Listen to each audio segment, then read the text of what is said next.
बिस्मिल्लाहिर्रहमानिर्रहीम। शुरू अल्लाह के नाम से जो बड़ा मेहरबान निहायत रहम वाला है। अस्सलाम वालेकुम अज़ीज़ तुलबा, कैसे हैं आप? आपका रमज़ान मुबारक। मुझे उम्मीद है कि बहुत अच्छा जा रहा होगा और आप अपनी हिफाजत भी कर रहे होंगे। मैं APS fort road Rawalpindi middle wing boys से उर्दू की टीचर हूँ। पिछले हफ़्ते आपने मीनार पाकिस्तान पढ़ा था, इस हफ़्ते हम नज़म पढ़ेंगे।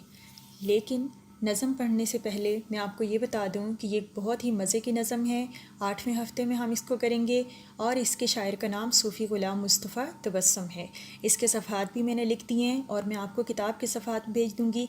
जिनके पास किताब नहीं है वो उससे मदद ले सकते हैं।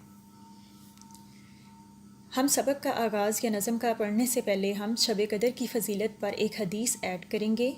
रसूल पाक सल्लल्लाहु अलैहि वसल्लम ने फ़रमाया, जो शख्स शब कदर ईमान के साथ महज सवाब आखिरत के लिए ज़िक्र इबादत में गुजारे, उसके गुज़श्ता गुनाह बख्श दिए जाते हैं। इस हदीस में अज़ीज़ तुलबा ये बताया गया है कि शब कदर में इबादत के क्या फ़ज़ाइल हैं। आप सब जानते हैं कि आखिरी अशरे में शब कदर आती है और इसमें इबादत करने वाले के तमाम गुनाह बख्श दिए जाते हैं। अल्लाह ताला उन मुसलमानों पर ख़ास रहम फरमाते हैं जो इस रात इबादत करते हैं। नज़म पढ़ने से पहले हम नज़म के मकासद की जानिब बढ़ते हैं। तलबा नज़म की दुरुस्त तलफ़्फ़ुज़, लय और रवानी के साथ बुलंद ख़्वानी के अहल होंगे। नीज़ तहरीरी काम खुशख़त अंदाज से करने के अहल होंगे। अज़ीज़ तलबा, इसमें कामयाबी का मेयार ये है कि तलबा तबादला ख्याल किए गए नुकात को मद्देनज़र रख कर सवालात के जवाबात खुशख़त तहरीर करें। आपने इस नज़म को अच्छी तरह से इसकी बुलंदख्वानी करनी है और फिर इसका तहरीरी काम खुशख़त अंदाज में करके अपलोड करना है। अज़ीज़ तलबा, ये आपकी नज़म है टोट बटोट के 2 मुर्गे। इसमें पहले शेर से लेकर आखिरी शेर तक तमाम नज़म है, ये मैं आपको दिखा रही हूँ। इस मरतबा हम एक मुनफरद तरीके से यानी नज़म की सूरत में इसकी बुलंदख्वानी करेंगे। मुझे उम्मीद है कि आपको इसकी रीडिंग या इसकी बुलंदख्वानी नज़म की सूरत में सुर के साथ सुनते हुए बहुत मज़ा आएगा और आप इसको बहुत इंजॉय करेंगे। चलें अब हम इस नज़म को सुर के साथ नज़म की सूरत में सुनते हैं।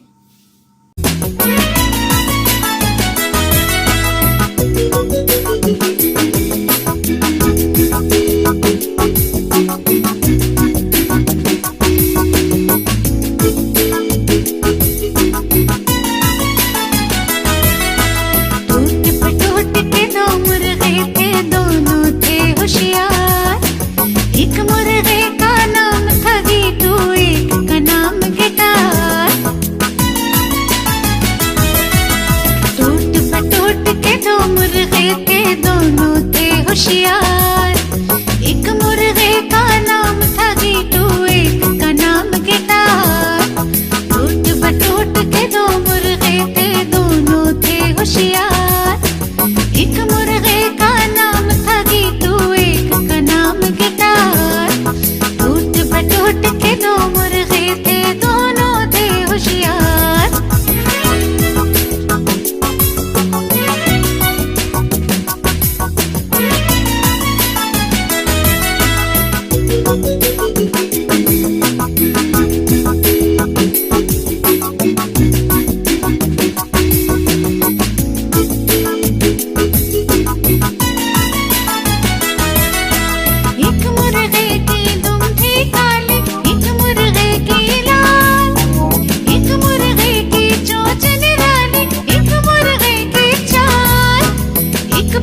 डियर स्टूडेंट, मुझे उम्मीद है कि नज़म सुन के आपको बहुत अच्छा लगा होगा, लेकिन इसमें कुछ ऐसे अल्फाज आए होंगे जिनके मायने आपको नहीं आते होंगे।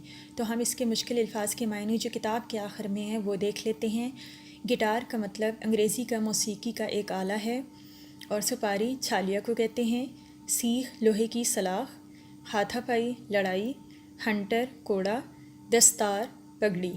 ये इसके मुश्किल अल्फाज हैं जो आपको मुश्किल लगे होंगे, लेकिन अगर इसके अलावा कोई लफ्ज़ आपको मुश्किल लगता है तो आप मुझसे अलहदा से पूछ सकते हैं।